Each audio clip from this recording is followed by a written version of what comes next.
মাধ্যমিক সংক্রান্ত নতুন তথ্য নিয়ে আজকের এই ভিডিওটি, যেখানে আমি আজকে তোমাদেরকে বলতে চলেছি যে তোমরা বেশিরভাগ অর্থাৎ মাধ্যমিক 2025-এর বেশিরভাগ ছাত্রছাত্রী কিন্তু পাশ করতে চলেছে এবং এই ঘোষণাই কিন্তু আমাদের পর্ষদের তরফ থেকে আমরা পেয়েছি। সেই বিষয়টা নিয়েই খুব ভালোভাবে আমরা আলোচনা করতে চলেছি। রইল কথা গ্রেস নম্বরের নিয়ে, তো সেই বিষয় নিয়ে আমরা অলরেডি আলোচনা করেছি, কিন্তু আজকে আমি তোমাদেরকে বলবো গ্রেস নম্বর নিয়েও অত কিছু ভাবার প্রয়োজন নেই। কারণ যেই ঘোষণা বর্তমানে হয়েছে, সেই ঘোষণা যখন আমি তোমাদেরকে বলতে যাব, সেই মুহূর্তে তোমরা সকলেই কিন্তু খুশি হয়ে যাবে। এছাড়াও তোমরা শুধুমাত্রই যে পাশ করবে তা না, পাশ করার পরে, মাধ্যমিক পাশ করার পরে তোমাদের কি কি নতুন নতুন স্কিম দেওয়া হচ্ছে, এক কথায় তোমাদেরকে উপহার দেওয়া হচ্ছে, সেই বিষয় নিয়েও আজকের এই ভিডিওতে আমরা আলোচনা করতে চলেছি। তো চলো ভিডিওটিকে শুরু করা যাক।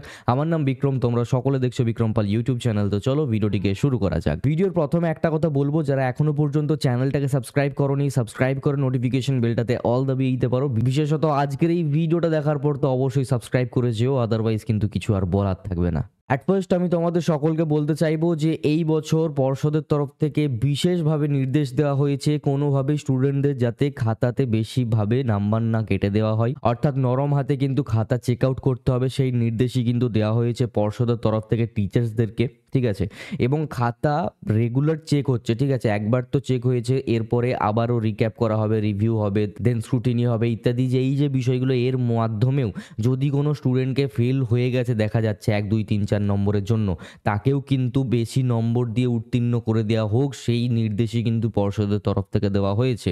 রইল কথা 26,000 জন টিচারের কাছে যেই খাতা ছিল, তো সেক্ষেত্রে ওনাদের খাতা বাতিল করে দিতে বলা হয়েছে। তো সেই বিষয়টা নিয়ে কি বলা যেতে পারে, সেই বিষয়টা নিয়ে কথা হচ্ছে খুব একটা নজর রাখা হচ্ছে না। খাতা চেক আউট হয়ে গেছে মাধ্যমিকের, তো পুনরায় খাতা চেকিং হবে, সেই বিষয়ে কিন্তু কোনো টাইপের নির্দেশিকা আমরা পাইনি এখন পর্যন্ত। ঠিক আছে, তো মূল কথা হলো যে তোমরা সকলেই বেশিরভাগই স্টুডেন্ট কিন্তু পাস করতে চলেছো। ঠিক আছে, যারা একদম খাতা কিছু লেখেনি, খাতাতে কোনো অ্যান্সার নেই, শুধু নাম রোল নম্বর লিখে সাদা খাতা জমা করে দিয়ে চলে এসেছে, ওই 3, 4, 5 পাচ্ছে, তারা ফেল করে যাবে। আদারওয়াইজ বাকি সবাই কিন্তু পাস আউট করতে চলেছো এবং পাস করার সাথে সাথেই তোমাদের জন্য কিছু আনলক হয়ে যাচ্ছে উপহার। ঠিক আছে, যেমন সবাই পাবে, যারা যারা মাধ্যমিকে পাস করে যাবে তাদের মধ্যে সব কটা স্টুডেন্টই একটা স্কিম পাবে, সেটা হলো ট্যাবের টাকা। ওকে, ট্যাব স্কিম, তরুণের স্বপ্ন স্কিম 2025। ঠিক আছে, এই স্কিমটা রেগুলার বছর হয়ে এসেছে যে তোমাদেরকে মোবাইল ফোন কেনার জন্য বা ট্যাব কেনার জন্য ক্লাস 11-এ ভর্তি হওয়ার পর তোমাদের একটা ফর্ম ফিল আপ করা হবে এবং সেই ফর্ম ফিল আপের মাধ্যমে তোমার ব্যাঙ্ক অ্যাকাউন্ট ডিটেলস নেওয়া হবে, তোমার ক্লাসের ডিটেলস নেওয়া হবে, তুমি কোন স্ট্রিমে পড়ছো সেই সকল ডিটেলসগুলো নেওয়া হবে এবং এই প্রসেসটা স্কুল থেকেই হবে, কোনো অনলাইন প্রসেস হয় না।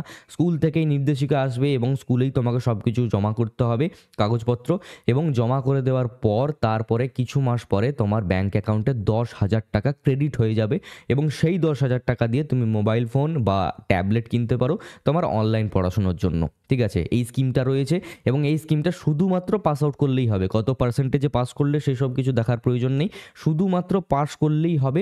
10,000 টাকা ক্লাস 11-এ তোমরা পেয়ে যাবে মোবাইল ফোন বা ট্যাবলেট কেনার জন্য, যাতে তোমরা অনলাইনে পড়াশুনো করতে পারো। এবার এখন প্রশ্ন হচ্ছে যে শুধুমাত্র 10,000 টাকাই যে পেয়েছি, ওই 10,000 টাকারই ফোন কিনতে পারি নাকি আরও এক্সট্রা আমরা যদি টাকা দিয়ে কিনতে চাই তো কিনতে পারি? হ্যাঁ, তোমরা 10,000 টাকার বেশি যদি টাকা অ্যাড করতে চাও তো অ্যাড করেও তোমরা কিনতে পারো, এতে কোনো অসুবিধা নেই। কিন্তু হ্যাঁ, মোবাইল ফোন বা ট্যাবলেট কেনার পর সেই যে ডিটেলস বা সেই যে বিল, সেটা কিন্তু স্কুলে জমা করতে হয়। কিছু কিছু স্কুলে না জমা করলেও হয়, কিন্তু অনেক স্কুলে বলে যে আমাদের জমা করতে হবে। ঠিক আছে, তো এই বিষয়টাকে খেয়াল রাখতে হবে। তো বেশিরভাগ স্টুডেন্টই পাস করতে চলেছো এবং পাস করে গেলেই তোমরা ক্লাস 11-এ উত্তীর্ণ হওয়ার পর 10,000 টাকা করে কিন্তু পেয়ে যাবে প্রত্যেকজনেই। ঠিক আছে, এর পরের ভিডিওতে আমি তোমাদের সাথে বিশেষ কয়েকটা স্কলারশিপ নিয়ে আলোচনা করব, যেমন Swami Vivekananda scholarship, tata scholarship, Jio scholarship, Colgate scholarship. যে মাধ্যমিক পাস আউট করার পর যে তোমাদের স্কলারশিপ পাওয়ার যে সুযোগটা, সেটা কিন্তু বেড়ে যাবে এবং তোমরা উচ্চ মাধ্যমিক যারা পাস করতে চলেছো তোমাদের স্কলারশিপ তো পাবেই, অ্যামাউন্ট আরও বেড়ে যাবে। ঠিক আছে, তো এই সকল ভিডিওগুলোর জন্য অপেক্ষা করতে পারো। আজকের এই ভিডিওটা ছিল এই পর্যন্তই। যদি ভালো লেগে থাকে, যদি খুশি হয়ে যাও, তাহলে অবশ্যই চ্যানেলটাতে সাবস্ক্রাইব করে নোটিফিকেশন বেলটাতে অল দাবাবে, ভিডিওতে একটা লাইক করবে, শেয়ার করো বন্ধুদের সাথে, তাদেরকেও জানার সুযোগ করে দাও। দেখা হচ্ছে পরবর্তী কোনো এক ভিডিওতে নতুন কিছু টপিক নিয়ে। সকলেই ভালো থেকো, সুস্থ থেকো, বাই।